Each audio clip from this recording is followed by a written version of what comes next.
कालू जी, ये खिचड़ी ज्यादा है, बाकी की खिचड़ी सुबह खा लेंगे। हाँ सुंदरी, कहीं ऐसा ना हो कि तुम ये खिचड़ी रात को ही उठकर खा लो। वो जलेबियाँ खा लेते हैं। चलो पानी पी कर आते हैं। फिर सुंदरी कौवी और उसका पति कालू कौवा अपने घर से निकलते हैं। उड़ते उड़ते कालू कौवा और सुंदरी कौवी दूर निकल जाते हैं। उनके घर के सामने एक बूढ़ी चिड़िया बैठी हुई थी। कालू, सुंदरी, आप दोनों कहाँ जा रहे हो? दोनों कौवे बूढ़ी माँ की आवाज सुनकर वहाँ आते हैं। क्या काम है बूढ़ी अम्मा? कौवे बेटा, मैंने अपनी बेटी के लिए लड्डू बनाए हैं। क्या तुम सुंदरवन जंगल जा रहे हो? अगर जा रहे हो तो ये लड्डू लेते जाओ और मेरी बेटी टुनटुनी चिड़िया को दे दो ये लड्डू।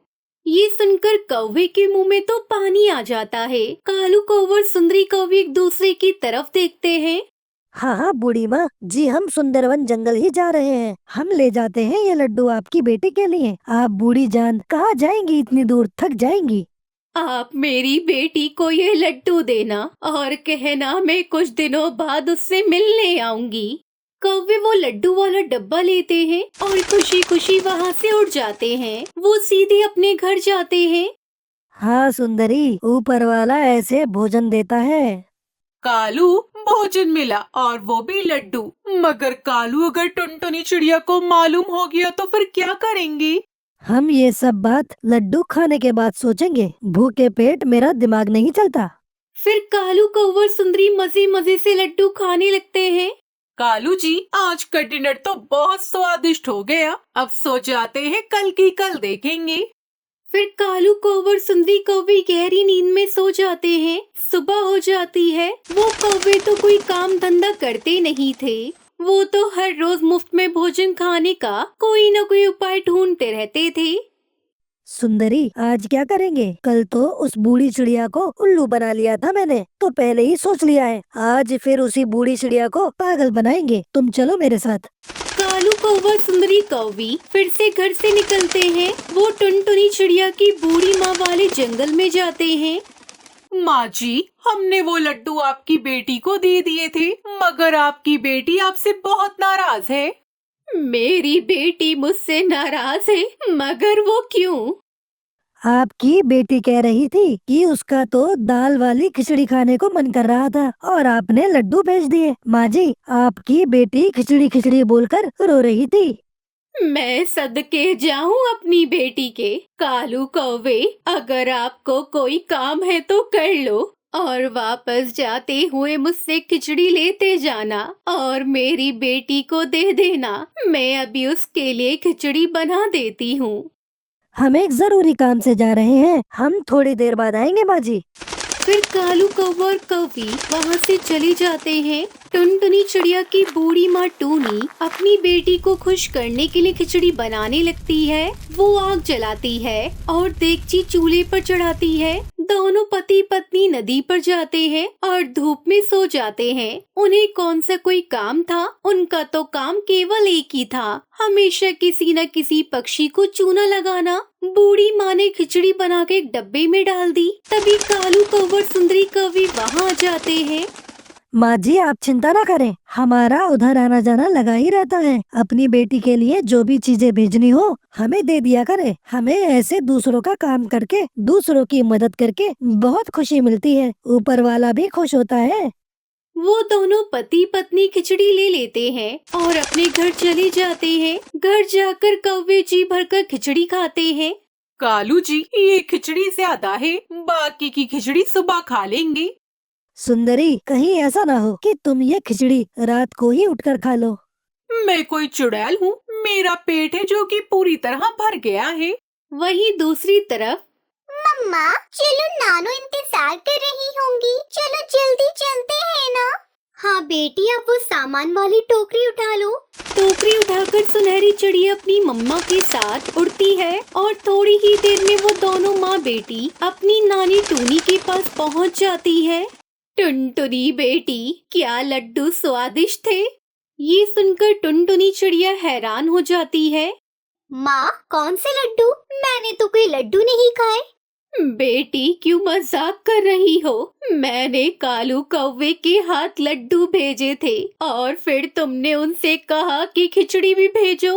माँ, तो क्या आपने खिचड़ी भी भेजी थी? और क्या, मैं अपनी बेटी की बात कैसे टाल सकती हूँ? माँ, वो कौवे बहुत बुरे हैं। उन्होंने आपको पागल बनाकर सब खा लिया। उनका विश्वास तो पूरे जंगल में कोई नहीं करता। फिर आपने कैसे कर लिया माँ? मम्मा गंदे हैं, वो कौवे बहुत गंदे हैं। उन्होंने मेरी नानो को चूना लगाया है। आप चिंता ना करें सुनहरी बेटी, इस बार हम उन्हें बुरे काम की सजा देंगे। वो फिर आएंगे, वो जरूर आएंगे। कालू जी लड्डू भी खा ली, खिचड़ी भी खा ली, अब आज क्या करेंगे? जब तक बात नहीं खुलती हर रोज उस बूढ़ी चिड़िया को ही उल्लू बनाएंगे। और क्या करेंगे आज हम? बूढ़ी चिड़िया से कहेंगे कि उसकी बेटी जलेबियाँ मांग रही है। जलेबी? कालू, मेरा तो जलेबी सुनकर मुंह में पानी आ रहा है। फिर कालू कौवा और सुंदरी कौवी फिर से उड़ते हैं। घर के बाहर बैठी हुई टुनटुनी चिड़िया उन दोनों को दूर से ही आता हुआ देख लेती है। वो घर में जाती है। माँ, वो कौवे आ गए। आप जल्दी से बाहर जाएं। फिर बूढ़ी टूनी घर के बाहर जाकर बैठ जाती है और वो दोनों कौवे भी वहाँ आ जाते हैं। कालू बेटा, मेरी बेटी को खिचड़ी पसंद आई थी ना? हाँ माँ जी, आपकी बेटी खिचड़ी खाकर अपने पंख चाट रही थी, इसलिए तो आज वो जलेबियाँ मांग रही है। जलेबियाँ? मगर जलेबियाँ बनाना तो बहुत मुश्किल काम है। खैर, मैं अपनी बेटी के लिए सब कर सकती हूँ। माँ जी, हमें एक जरूरी काम है, हम थोड़ी देर बाद आते हैं। फिर से कालू कौवा और सुंदरी कौवी नदी के पास धूप में जाकर सो जाते हैं। माँ, अब आएगा मजा। इन कौवे को फ्री में भोजन कैसे खाते हैं अब पता चलेगा। फिर टुनटुनी चिड़िया अपनी माँ के साथ मिलकर जलेबियाँ बनाती है और उसमें पेट खराब करने वाली दवा मिला देती है। फिर वो बूढ़ी माँ उन कौवे को वो दवा मिली जलेबी देती है। माँ जी, हम यूं गए और यूं आए आपकी बेटी टुनटुनी को जलेबी देकर। फिर वो दोनों पति पत्नी थोड़ी ही दूर बैठकर वो जलेबियाँ खा लेते हैं। कालू, मेरे पेट में कुछ हो रहा है। तुम्हारे पेट में कुछ हो रहा है तो मेरे पेट में भी कुछ हो रहा है। वो जहरीली जलेबी खाकर उनके पेट में दर्द शुरू हो जाता है। मर गई कालू, मर गई। आए हाय, आज तो लगता है बूढ़ी माँ ने सजा दी है हमें। अपने घर के बाहर बैठी सुनहरी टुनटुनी चिड़िया और उसकी बूढ़ी माँ टूनी उन कौवे को देखकर हंस रही थी। सारी रात कौवे अपनी चालाकी की सजा भुगतते हैं। एक दिन टुनटुनी चिड़िया और उसका दोस्त कालू कौवा भोजन की तलाश कर रही थी। तभी कालू कौवा देखता है कि बंटी किसान की बेटी लूसी कुछ खा रही थी। तभी वो टुनटुनी से कहता है, चिड़िया, वो देखो किसान की बेटी क्या खा रही है। देखने में तो कोई स्वादिष्ट चीज लग रही है। कालू भैया, मुझे पता है किसान की बेटी चॉकलेट खा रही है। एक बार किसान की पत्नी ने मुझे भी खाने को दिया था। चॉकलेट बहुत ही स्वादिष्ट होती है। टुनटुनी चिड़िया, तुम्हारी बातें सुनकर मेरे मुंह में पानी आ रहा है। अब तो मैं भी स्वादिष्ट चॉकलेट खाकर ही रहूंगा। ऐसा कहकर कालू कौवा उड़ जाता है और किसान की बेटी का चॉकलेट छीनकर खाने लगता है। किसान की बेटी जोर जोर से रोने लगती है। मम्मा, वो कालू अंकल मेरी चॉकलेट लेकर चले गए। मेरा चॉकलेट खा गए वो अंकल। अरे कालू भैया, जल्दी भागो यहाँ से। अगर किसान की पत्नी आ गई तो आपके साथ साथ मेरी भी पिटाई लगेगी।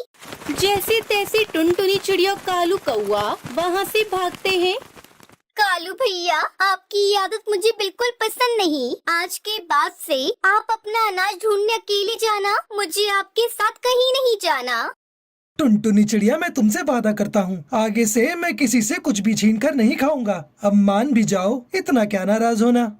ठीक है कालू भैया, आगे से आप ऐसा कुछ भी मत करना, तभी मैं आपके साथ भोजन की तलाश में जाऊंगी।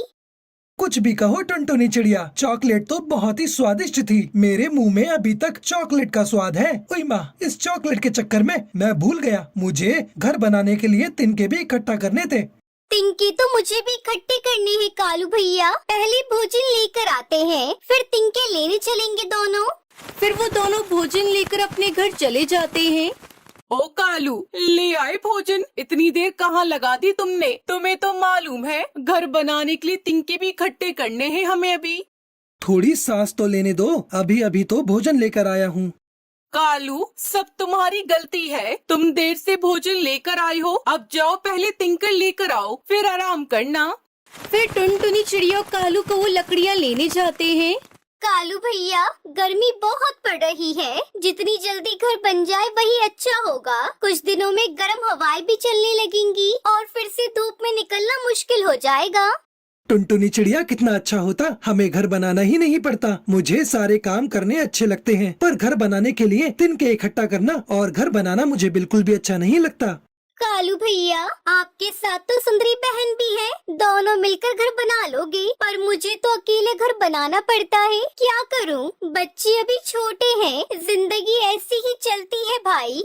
टुनटुनी चिड़िया और कालू को ऐसे बातें करते हुए वहाँ से गुजर रही परी रुककर सुनने लगती है और उनसे कहती है, आप दोनों मुझे बहुत परेशान लग रहे हैं। मुझे बताएं, मैं आपकी परेशानी दूर कर सकती हूँ। परी जी, भरी दोपहरी में घर बनाने के लिए तिनके ढूंढने आए हैं हम दोनों। काश ऐसा होता, हमारा घर बिना मेहनत किए ही तैयार हो जाता। घर बनाने के लिए हमें तिनका इकट्ठा करना न पड़ता। अच्छा, आप दोनों ये ले एक जादुई बीज। इससे आप दोनों जैसा घर चाहें वैसा मन में इच्छा रखकर मिट्टी में दबा देना। आपका मनचाहा घर तैयार हो जाएगा। ये कहकर परी वहाँ से चली जाती है। कालू और टुनटुनी जादुई बीज पाकर बहुत खुश थे। वो अपने अपने घर जाते हैं। मम्मा, आप आ गई? हाँ बच्चों, मैं आ गई। आप दोनों मेरे साथ चलो, मैं आपको कुछ दिखाती हूँ। फिर टुनटुनी चिड़िया जादुई बीज को मिट्टी में दबा देती है और मन में सोचती है, गर्मी के दिन है और गर्मी के दिन में मिट्टी का घर ठंडा रहेगा। ये जादुई बीज मेरे लिए जादुई मिट्टी का घर बना दो। पलक झपकते ही वहाँ मिट्टी का एक सुंदर सा घर आ जाता है। टुनटुनी अपने बच्चों के साथ मिट्टी के घर में रहने लगती है। उधर कालू कौवा बीज लेकर अपने घर जाता है। कालू को खाली हाथ देखकर सुंदरी कौवी आग बबूला हो जाती है। अरे कालू, तुम फिर से खाली हाथ आ गए, तिनके नहीं लाए? वो सब छोड़ो सुंदरी, ये देखो परी ने मुझे जादुई बीज दिए हैं। मैं इनसे मनचाहा घर बना सकता हूँ। लेकिन सुंदरी गुस्से में वहाँ से चली जाती है। इसे तो मेरी बातों पर विश्वास ही नहीं हुआ। मेरी तो समझ में ही नहीं आ रहा है किस चीज का घर बनाने को बोलूं। जादुई बीज से? हाँ, याद आया, मुझे चॉकलेट बहुत ही स्वादिष्ट लगी थी। किसान की बच्ची से छीन कर खाई थी। उसका स्वाद अभी तक मेरे मुंह में है। मैं चॉकलेट का घर बनाने को बोलता हूँ। ऐ जादुई बीज, चॉकलेट का घर बना दो। कालू कौवे के ऐसा बोलते ही उसका चॉकलेट का घर बनकर तैयार हो गया। बन गया, मेरा चॉकलेट का घर बन गया। अब मैं नाश्ते में, लंच में, डिनर में चॉकलेट ही खाऊंगा। कालू कौवा घर से चॉकलेट निकाल निकाल कर खाने लगा। फिर सुंदरी की नींद खुली। अरे कालू, ये क्या है? चॉकलेट का विशाल घर, ये तो बहुत सुंदर और स्वादिष्ट लग रहा है। फिर वो दोनों चॉकलेट खाने लगते हैं। जंगल में चारों तरफ कालू के चॉकलेट घर की खबर फैल गई। पक्षी उसके चॉकलेट घर को देखने आने लगे। अरे हमें भी थोड़ी चॉकलेट खाने को दो ना। नहीं दूंगा तुम लोगों को चॉकलेट, नहीं दूंगा, भागो यहाँ से। फिर कालू सुंदरी रात रात भर जागकर अपने घर की रखवाली करने लगे। 2 दिन बीत गए, कालू सुंदरी नहीं सोए। सुंदरी, मुझे बहुत जोरों की नींद आ रही है। मुझसे अब चॉकलेट घर की रखवाली नहीं हो रही। मैं सो रहा हूँ। फिर वो दोनों पति पत्नी सो जाते हैं। 2 दिनों बाद जब उनकी नींद टूटती है तो वो देखते हैं कि चॉकलेट का घर गायब था। अरे कालू, उठो कालू, अपना चॉकलेट घर कहाँ गया? सुंदरी, शायद पक्षियों ने चॉकलेट घर को खाकर खत्म कर दिया। सब तुम्हारी बेवकूफी का नतीजा है। खुद अपनी आंखों से देख लो। अगर चिड़िया की तरह मिट्टी या बांस का घर मांगते तो आज ये दिन ना देखना पड़ता। कालू, रोने धोने से कुछ नहीं होगा। चलो चलकर तिनका इकट्ठा करते हैं, फिर हम अपना घर बनाएंगे। सुंदरी और कालू भरी दोपहरी में तिनका ढूंढने के लिए निकल पड़ते हैं। टुनटुनी चिड़िया अपने बच्चों के साथ अपने मिट्टी के घर में सुकून से बैठी थी। तो देखा दोस्तों आपने, लालच का नतीजा क्या होता है। अगर आपको हमारी आज की कहानी पसंद आई हो तो इस वीडियो को लाइक और कमेंट करके जरूर बताएं। और आप हमारे चैनल पर नए आए हैं तो हमारे चैनल को सब्सक्राइब करना न भूलें। कश्मीर के जंगल में टुनटुनी चिड़िया अपने लकड़ी के घर में रहती थी। वो खेतों में मजदूरी करके अपना पेट पालती थी। वहीं उसके दो जिगरी दोस्त भी थे जिनका नाम कालू हरिया तोता था। वो तीनों हमेशा एक दूसरे की मदद करते थे और साथ देते थे।